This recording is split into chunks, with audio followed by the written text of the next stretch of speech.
د نادري اصليت معلوم شو.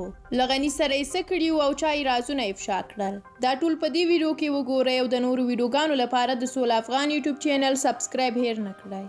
نادري د تیر حکومت تر ټولو چلباز او هوښیار لوبغاړی و. د حامد کرزي په وخت کې ځان د سیما سمر پورې نښلولی و او حقوق بشر کمیسیون کې ځان تر کمیشنرۍ ورسوه.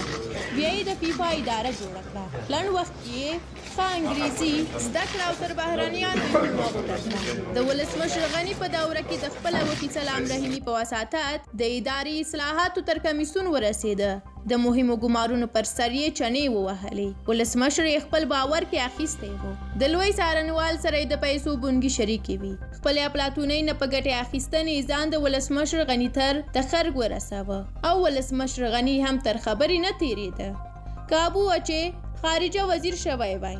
د خپل پلان له مخې یې کوښښ کوه چې د بهرنیو چارو وزارت دوره ووهي او خپلې اړیکې په نړیواله کچه لا قوي کړي. د مرکزي ټیم نه خپل ټوپ کړل او طالبانو سره یې قطر کې غومبر وهل پیل کړل. یو ځای یې ویلي چې بهرنیان او طالبان خپلوم او په همدې خاطر مې د سولې او مذاکراتو سیاست خپل کړی چې په نهایت کې به د بهرنیانو او طالبانو ګډ توافق په نتیجه کې د 2024 کال ټاکنو کې کاندید او ګټونکی ولسمشر یم.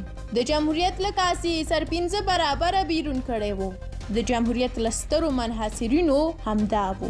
دولتي چوکۍ یې پر اوښو او خینو ویشلې. دوهم قدم کې د اداري اصلاحاتو چوکۍ او خپل سیاسي سهم پر شولیانو ویشه.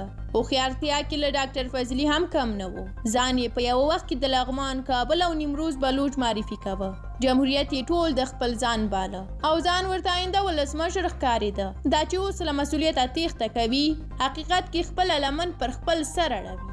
ستاسو له ملتیا ډیره زیاته مننه. د نادري په اړه دغه غبرګون او لیکنه د خالد سادات چې موږ له تاسو سره په دې ویډیو کې شریک کړ. تاسو هم د نورو ویډیوګانو لپاره زموږ د سولا افغان یوټیوب چینل سبسکرایب تڼۍ کېکاږئ. زموږ څخه د ملاتړ لپاره ویډیو لایک کړئ. تر بیا بلې ویډیو د خدای په امان.